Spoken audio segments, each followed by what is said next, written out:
आज जब दुनिया क्वांटम टेक्नोलॉजी और पार्टिकल फिजिक्स की बात करती है तो बोसोन शब्द बार बार सामने आता है। लेकिन क्या आप जानते हैं कि इस नाम के पीछे एक भारतीय वैज्ञानिक की विरासत जुड़ी है।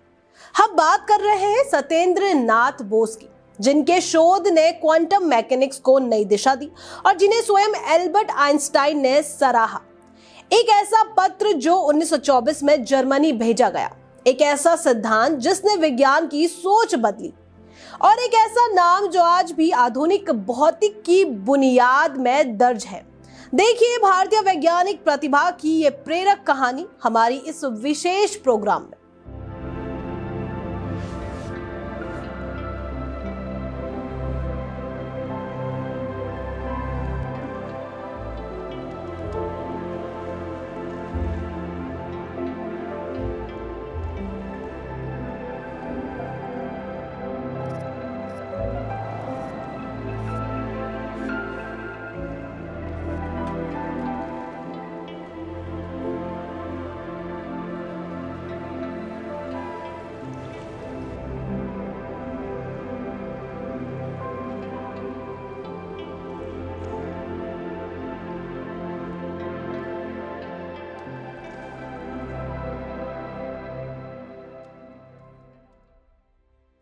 क्या आपने Bose Einstein statistics technique, Bose Einstein condensate और बोसोन पार्टिकल के बारे में सुना है?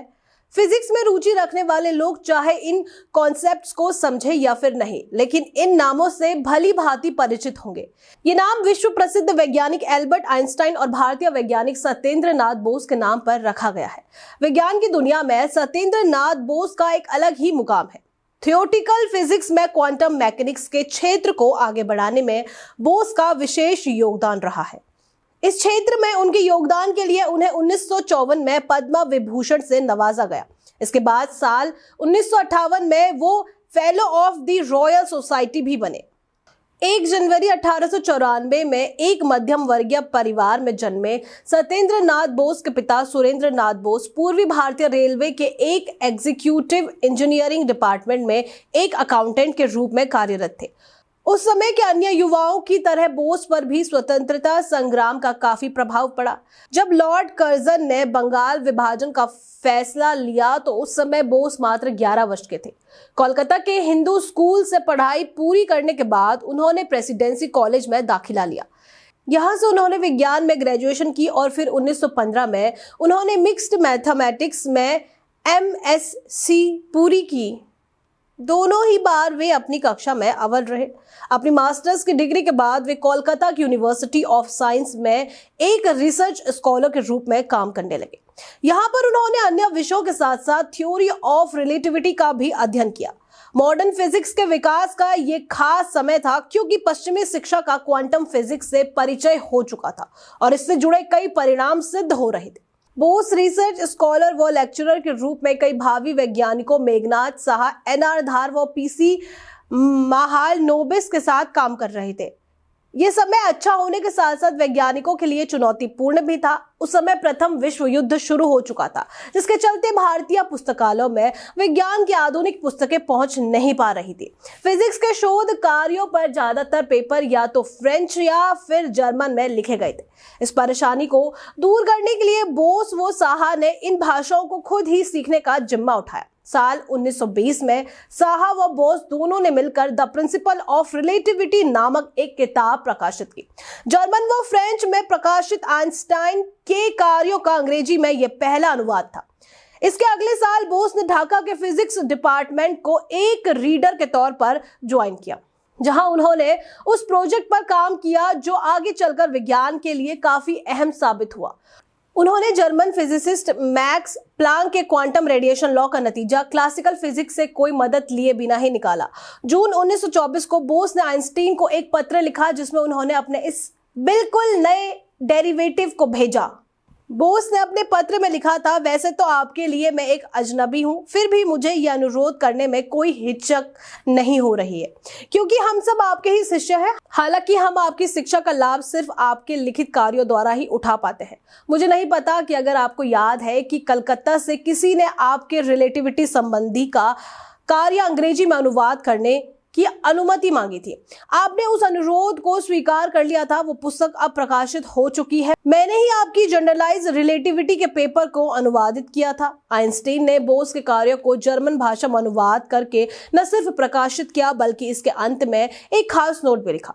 उन्होंने लिखा था, प्लांक के फॉर्मूला पर बोस का डेरिवेशन मेरे हिसाब से विज्ञान में आगे की तरफ एक महत्वपूर्ण कदम है। यहाँ पर प्रयोग की गई प्रक्रिया आइडियल गैस के क्वांटम थ्योरी को भी दर्शाती है और इससे मैं कहीं और भी सिद्ध कर सकता हूं। उन्होंने बोस से भी व्यक्तिगत तौर पर संपर्क किया और उनके कार्य की सराहना करते हुए इसे एक महत्वपूर्ण योगदान माना था। बोस ने प्लांक्स लॉ की जो डेरिवेशन दी थी उसी से बोस आइंस्टीन स्टैटिस्टिक्स आई और ये क्वांटम मैकेनिक्स का एक अहम हिस्सा है। आइंस्टीन के खत ने बोस के लिए यूरोप के दरवाजे खोल दिए और फिर बर्लिन में उनकी मुलाकात आइंस्टीन से हुई। साथ ही उन्हें पॉल लंगविन और मैडम क्यूरी से भी मिलने का मौका मिला। उन्हें फ्रांस की laboratory of Morris de Broglie में काम करने का अवसर भी मिला और यहाँ उन्होंने एक्सरे स्पेक्ट्रोस्कोपी व क्रिस्टलोग्राफी के बारे में भी जाना और सीखा।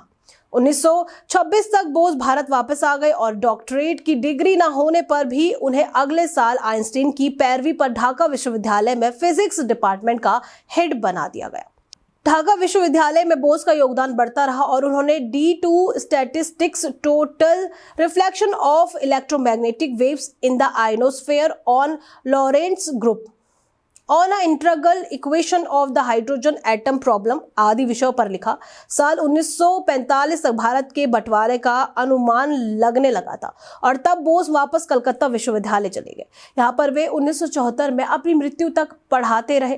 फिजिक्स में महारत रखने वाले बोस बहुभाषी भी थे और ये उनकी ही सोच थी कि स्कूलों में बंगाली भाषा में शिक्षा दी जाए। उनका मानना था कि बच्चों को उनकी अस्थायी भाषा में ही पढ़ाया जाना चाहिए। इस संदर्भ में वे जापान से काफी प्रेरित थे। वहां उन्होंने देखा था कि किस तरह शिक्षक अपने विद्यार्थियों को कठिन से कठिन विज्ञान के विषयों को भी जापानी भाषा में समझाते हैं। उन्होंने कई वैज्ञानिक कार्यों को बंगाली भाषा में अनुवादित भी किया। साथ ही विज्ञान को क्षेत्रीय भाषा में बढ़ावा देने के लिए उन्होंने एक समिति बंगिया विज्ञान परिषद की स्थापना भी की। फिजिक्स में अपने योगदानों के लिए बोस कई बार नोबेल पुरस्कार के लिए नामांकित हुए, पर एक बार भी उन्हें यह पुरस्कार नहीं मिला। हालांकि इस बात ने उन्हें कभी निराश नहीं किया। उनका मानना था कि मुझे वो पहचान मिल चुकी है जिसका मैं हकदार हूँ। शायद वे जानते थे कि उनके कार्य भविष्य में भी विज्ञान के कई सिद्धांतों की नींव बनने वाले हैं। जैसे कि प्रसिद्ध बोसोन पार्टिकल का नाम उनके नाम पर इसलिए नहीं है कि उन्होंने इसकी खोज की, बल्कि ये नाम वैज्ञानिक पोल डिरॉक ने दे दिया। बोस आइंस्टीन स्टैटिस्टिक्स में बोस के योगदान को सम्मान देने के लिए यह नाम रखा गया। 4 फरवरी 1974 को बोस का निधन हो गया। सत्येंद्र नाथ बोस इस दुनिया से विदा हो गए, लेकिन उनका नाम आज भी हर उस प्रयोगशाला में जीवित है जहां क्वांटम फिजिक्स पर काम हो रहा है। बोस आइंस्टीन स्टैटिस्टिक्स से लेकर बोसोन तक उनका योगदान आधुनिक विज्ञान की नींव का हिस्सा बन चुका है। नोबेल पुरस्कार भले उनके हिस्से न आया हो, लेकिन विज्ञान की दुनिया में उन्हें वो सम्मान मिला जो समय के साथ और भी गहरा होता गया। एक साधारण परिवार से निकलकर वैश्विक विज्ञान पर अमिट छाप छोड़ने वाले इस भारतीय वैज्ञानिक की कहानी आज भी हर युवा शोधार्थी को ये संदेश देती है कि जिज्ञासा और मेहनत दुनिया बदल सकती है। ऐसी ही और जानकारी के लिए बने रहिए हमारे साथ।